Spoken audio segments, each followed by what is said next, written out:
తాకట్టులో ఉన్న బంగారాన్ని విడిపించి ఆ రోజు ఆన్లైన్ రేటుకే మేము కొంటాం. Sharma gold company. Hi viewers, India's largest digital media network Suman టీవీకి స్వాగతం. ప్రస్తుతం మనతో ఉన్నారు సీనియర్ ఫైనాన్షియల్ అడ్వైజర్ జీవి సత్యనారాయణ గారు. సార్ నమస్తే. సార్ నమస్తే. సార్, ఫర్ ఎగ్జాంపుల్ నా నెల జీతం 30,000 అనుకుందాం. అందులో ఒక 3,000 పక్కన పెట్టి ఈటీఎఫ్లు కొంటాం. సో దీనివల్ల నేను మంచిగా సంపాదించవచ్చు అంటారా? ఇంకా అదే విధంగా బిలో మిడిల్ క్లాస్ పీపుల్కి ఈ స్టాక్ మార్కెట్ అనేది ఎంతవరకు శ్రేయస్కరం అంటారు? జనరల్గా ఇది అందరూ అనుకునేదే. ఎందుకంటే ఎప్పుడైనా కానీ ఎడ్యుకేషన్ అయిపోగానే ఎంతో కొంత ఫస్ట్ శాలరీ 30,000 జీతం రాగానే సేవింగ్ చేయాలి అనుకుంటారు. పాత రోజులకు మారిపోయినాయి. ఇప్పుడు ఒకప్పుడు ఈ చిట్టీలు వేసేది, చిట్ ఫండ్. నెలకు 3,000 వేద్దాము, మనకు అవసరం అయితే 1 లక్ష పాట పాడుకుంటే 1 లక్ష 2 లక్షలు వస్తాయి. మళ్ళీ మనం ఒక 2 ఏళ్ళు 3 ఏళ్ళు తీసుకుంటే ఆ లక్ష దేనికైనా కొనుక్కుందాం అనేది ఒకప్పుడు. అయితే ఈ చిట్ల వల్ల ఏమవుతుందంటే అది కూడా ఒక టైపు మోసాలు, లేకపోతే చీటింగు, ఫ్రాడు, ఇక ఇవన్నీ అయిపోతున్నాయి. చిట్ల మీద పోయిండ్రు. ఎందుకంటే మనం సేవింగ్ చేస్తున్నా కమిషన్ రాదు, ఎత్తుకుంటేనో చాలా పే చేయాల్సి వస్తుంది. అందుకని అవి వర్కౌట్ కావు. అట్లా నేను ఈ 3,000కి ఏమొస్తాయి, ఏం రావు. ఇప్పుడు జనరల్గా మ్యూచువల్ ఫండ్స్ జనరల్గా ఏమవుతుందంటే మ్యూచువల్ ఫండ్స్ మంచియే కానీ అంటే ఎప్పుడో మార్కెట్ పెరిగినప్పుడు వస్తాయి కానీ మామూలుగా పెద్దగా రాదు. బ్యాంక్ వడ్డీ, పోస్ట్ ఆఫీస్ 3,000 ఉన్నాయి అనుకోండి. చాలా మంది ఏంటంటే సేఫ్టీ అంటుంటారు ఎక్కువ శాతం. అంటే 3,000 ముందు పోగొట్టుకోకుండా చూసుకోవాలనేది సేఫ్టీ. ఇది ఈ సేఫ్టీలో కూడా రిస్క్ అనే ఒక వర్డ్ ఉంటుంది. రిస్క్ అంటే ఏంటిది అంటే పోస్ట్ ఆఫీసులు, బ్యాంకులు, పబ్లిక్ ప్రావిడెంట్ ఫండ్లు, వీటిల్లో మనం డిపాజిట్ చేస్తే సేఫ్టీ ఎక్కువ ఉంటుంది 100%. ఎందుకంటే గవర్నమెంట్ బ్యాంకులు, పోస్ట్ ఆఫీసులు, ప్రావిడెంట్ ఫండ్లు అయితే 100% సేఫ్టీ. వాటిలో రిస్క్ ఏదైతే ఉందో నో రిస్క్ అంటే రిస్క్ ఉండదు ఇక. కానీ రిటర్న్స్ కూడా జీరో. ఎందుకు రిటర్న్స్ జీరో అంటే జనరల్గా ఎలా క్యాల్కులేట్ చేస్తారంటే 7%, 8%, 6% మీరు చేసే డిపాజిట్ టైం పీరియడ్ని బట్టి 6 నెలలు, సంవత్సరం, 2 ఏళ్ళు ఆ టైం పీరియడ్ని బట్టి మనము 3,000 మంత్లీ చొప్పున ఇట్లా సేవింగ్స్ చేస్తే దానికో రేట్ ఆఫ్ ఇంట్రెస్ట్, సేవింగ్స్ అంటాం మంత్లీ సేవింగ్స్, వీటికి చేస్తే ఒక రకమైన రేట్ ఆఫ్ ఇంట్రెస్ట్లు ఉంటాయి. ఈ రేట్ ఆఫ్ ఇంట్రెస్ట్కి ఇవన్నీ చేస్తే ఇన్ఫ్లేషన్ అని ఇంకోటి ఉంటుంది. అంటే ఇది మనకి 7% రేట్ ఆఫ్ ఇంట్రెస్ట్ వస్తే ఇన్ఫ్లేషన్ కూడా 7% ఉంటే మనం సంవత్సరం తర్వాత ఒక 7% ఇంట్రెస్ట్ మనకి ఏదైతే వస్తుందో అంటే 1 లక్ష రూపాయలు అయినాయి అనుకోండి, 7% వచ్చింది అంటే 7,000 మీకు ఇంట్రెస్ట్ వచ్చింది.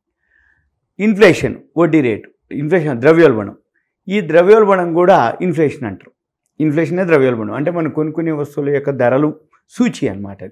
ఈ ఇన్ఫ్లేషన్ కూడా ఆల్మోస్ట్ మన ఇంట్రెస్ట్కి దానికి కొంచెం అటు ఇటు ఉంటుంది. అంటే ఏంది, మన 100 రూపాయలు బ్యాంకులో కానీ ఎక్కడైనా డిపాజిట్ చేస్తే వచ్చే రిటర్న్స్ ఏవైతే ఉన్నాయో సేమ్ అన్నమాట. ఇంకేం లేదు మనకి ఇన్ఫ్లేషన్కి దానికి ఈక్వల్ చేసి.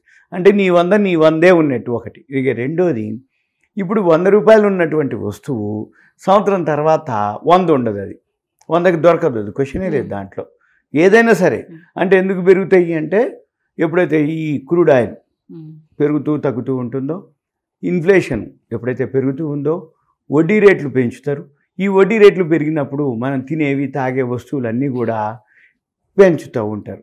అంటే ఏంది, ఎప్పుడైతే కొనుక్కునే వస్తువుల ధరలు పెరుగుతాయో ఈ రోజున్న 100 రూపాయల వస్తువు వచ్చే 100కి రాదు. అది 7 రూపాయలు నీకు వడ్డీ వస్తే అది 120, 130, 140 అయి ఉంటుంది. ఇప్పుడు రియల్ ఎస్టేట్ ఉంది ఉదాహరణకి. మొన్నటిదాకా కరోనా టైంలో రియల్ ఎస్టేట్ పోయింది. హైదరాబాద్లో ఇండ్లన్నీ ఖాళీగా ఉన్నాయి. విల్లాలు కూడా 1 కోటి రూపాయలకు దొరికినాయి. పెద్ద పెద్ద విల్లాలు కూడా 15-20 వేలకి కిరాయికి లేరు అన్నవి ఇప్పుడు మనం లేటెస్ట్గా చూస్తున్నాంగా. కోకాపేటలో 100 కోట్లు ఎకరం పలికిందని.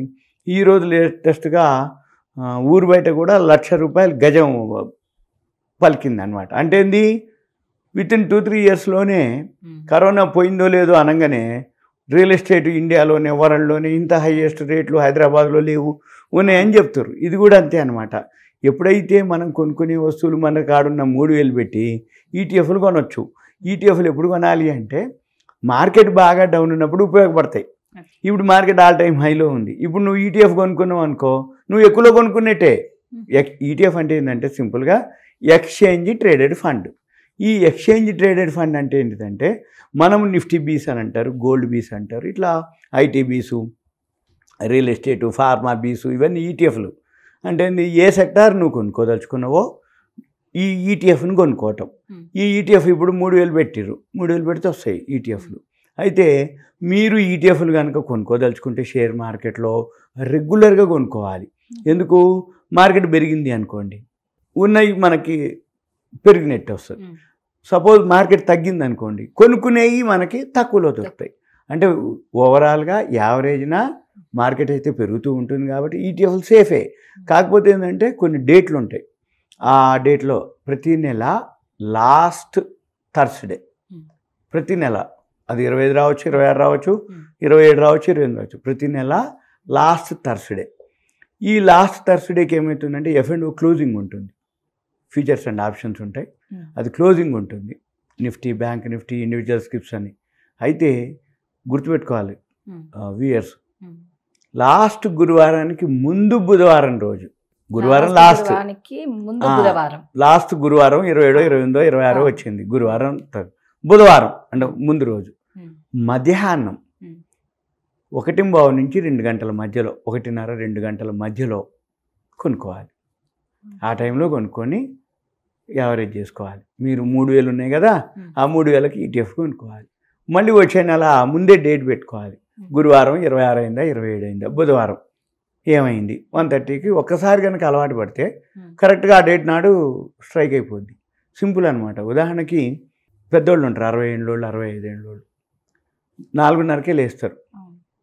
వాళ్ళకి అలారాలు ఉండవు, గడియారాలు ఉండవు, కానీ లేస్తే 4:30 అయింది. ఎందుకు? లోపల సెట్ అయ్యిద్ది మైండ్.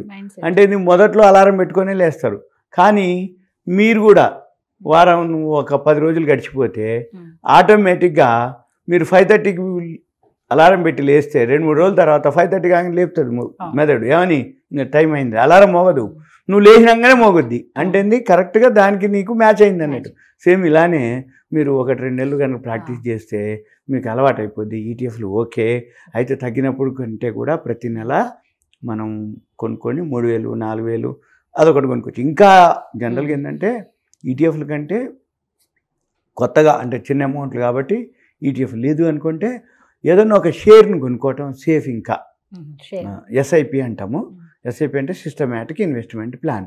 అదేంటిదంటే ఏదో ఒక షేరు, ఎల్ఎన్టీనో, ఐసిఐసిఓ, హెచ్డిఎఫ్సి బ్యాంకో, టీసీఎస్ఓ, మన రిలయన్సో, ఏదో ఒక షేర్ని ప్రతి నెల బిఎస్సి సెన్సెక్స్ 30 కంపెనీలు ఉంటాయి, నిఫ్టీ 50 ఒక 50 ఉంటాయి, పెట్టేసుకొని ఆ 3,000కి ఏదో ఒక షేరు మంచిది. Banking, pharma, real estate, education, capital goods, entertainment, public sector, ఇట్లా సెక్టార్లు ఉంటాయి. ఒక 27-28 సెక్టార్లు ఉంటాయి.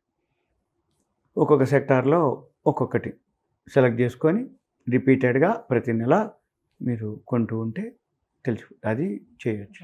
Thank you so much sir. Suman TV ధన్యవాదాలు. Thank you.